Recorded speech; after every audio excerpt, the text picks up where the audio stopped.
গুড্ডু, আমি কাজে যাচ্ছি, তুই আর মোবাইল দেখিস নে, এখনই মোবাইলটি রেখে দে আর খাবারগুলো খেয়ে নে, আমি কিন্তু কাজে চললাম। টুনির কথা শুনে গুড্ডু টুনিকে বলে, আচ্ছা মা, ঠিক আছে, তুমি কোনো চিন্তা করো না, আমি মোবাইলটি রেখে খাবার খেয়ে নেবো সময় মতো। তুমি চলে যাও, তাড়াতাড়ি ফিরে এসো কিন্তু।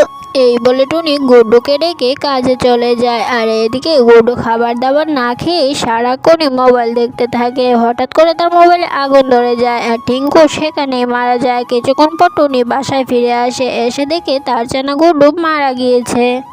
এই দেখে টুনি অনেক কান্নাকাটি করে। তখনই গুড্ডুর আত্মাটি বাইরে বেরিয়ে আসে আর তার মাকে বলে, মা, তুমি কেঁদো না, আজ আমি আমার ভুল বুঝতে পেরেছি। আমার অতিরিক্ত মোবাইল দেখার কারণে আজ আমার সাথে এমনটা হলো। আমি আবার তোমার কাছে ফিরে আসতে পারি। মা, যদি সকলে ভিডিওটি লাইক করে চ্যানেলটি সাবস্ক্রাইব করে দিই তাহলে।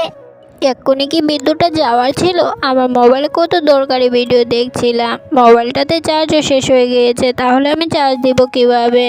আর তখনই টনির ঘরে একটি ভূত চলে আসে। এই দেখে টনি আর গুড্ডু অনেক ভয় পেয়ে যায়। তখনই ভূতটি টনিকে বলে,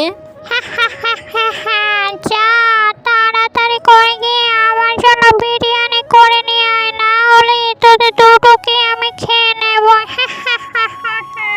ভূতের কথা শুনে টনি ও গুড্ডু ভয়ে সেখান থেকে পালিয়ে গেল। বক্কিপুর জঙ্গলে টুনি ও ডাইনি পাশাপাশি দুজনই দুটি ঘরে বাস করত।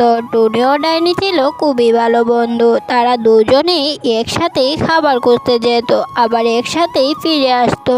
কিন্তু তাদের এই বন্ধুত্বটা অন্য একটি ডাইনির ভালো লাগেনি। তাই সেই ডাইনি তাদের বাসার সামনে এসে বলতে থাকে, তোরা দুজন খুবই ভালো বন্ধু, তাই তোরা একে অপরকে ছাড়া থাকতে পারিস না। আমিও দেখছি তোরা একে অপরের সঙ্গে কিভাবে থাকিস।